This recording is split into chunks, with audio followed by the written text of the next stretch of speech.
Love in the Storm. Dakota Johnson collapses when Jamie Dornan leaves. That night, it was pouring rain in Los Angeles. Dakota Johnson stood by the window of her high-rise apartment, the city lights reflecting on her tear-filled eyes. In her hand was a silent phone. No text messages, no calls. On the screen, the latest news made her heart stop. Jamie Dornan leaves the project with Dakota Johnson while the actress is undergoing psychological treatment. The news spread quickly across social networks. Fans were stunned. The press called it an earthquake in the film industry.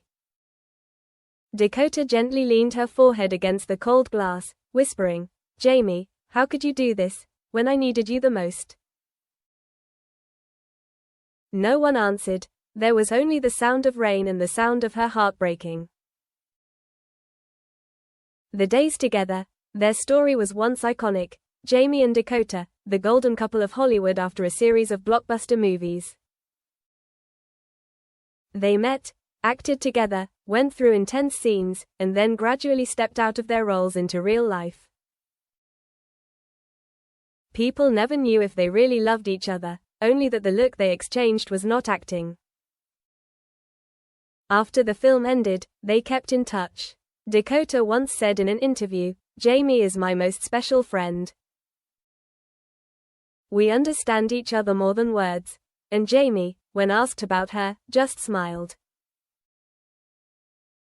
Dakota made me believe that cinema can be so real. But then, like any relationship that is too beautiful, it began to crack. Light and darkness. After 2023, Dakota went through a difficult time. The film she produced failed miserably, the media mocked her, and social networks attacked her mercilessly. During the long nights, she did not dare to open her phone for fear of reading comments. Jamie was the first person she turned to. He listened, comforted her, took her to Northern Ireland for a vacation. They talked, laughed, and thought things would get better. But when Dakota started working on a new project, an ambitious independent film, Jamie was also invited to participate. Everyone believed that this couple would reunite the legend, until the day he disappeared. The last call. She remembered that afternoon clearly. The director called to inform. Jamie has withdrawn from the project. He said it was for personal reasons, but he didn't want anyone to contact him. Dakota couldn't believe her ears. She dialed his number, over and over again. There was only a long, cold beep. Finally, a short text message appeared. "Sorry, Dakota. I can't continue. I need time with my family. Please understand." She read it over and over, tears falling onto the keyboard. Family. Those two words pierced her heart, not because she was jealous, but because she knew he wasn't just pulling back because of family. There was something deeper, darker, and she couldn't reach. Lonely days. Dakota lived like a lost soul for the next month. She still went to the studio, still smiled for the camera, but there was no light in her eyes. Sometimes, she looked into the distance, thinking that if Jamie was still there, he would tell her. "You're stronger than you think," but he wasn't there anymore. The press began to surround her. They asked, did Jamie abandon Dakota? Did the friendship break up or did the love fail? She didn't answer. She just posted a line on social media. Sometimes, people leave not because they don't love each other anymore, but because they don't have the courage to stay. The status was shared millions of times. But to her, it was just a sigh. Meeting in Venice. 3 months later, at the Venice Film Festival, they met again. Jamie appeared with the new film crew, stylish and calm as if nothing had happened. Dakota, in a gorgeous black dress, stood at the end of the hallway, her eyes meeting his. Time stopped.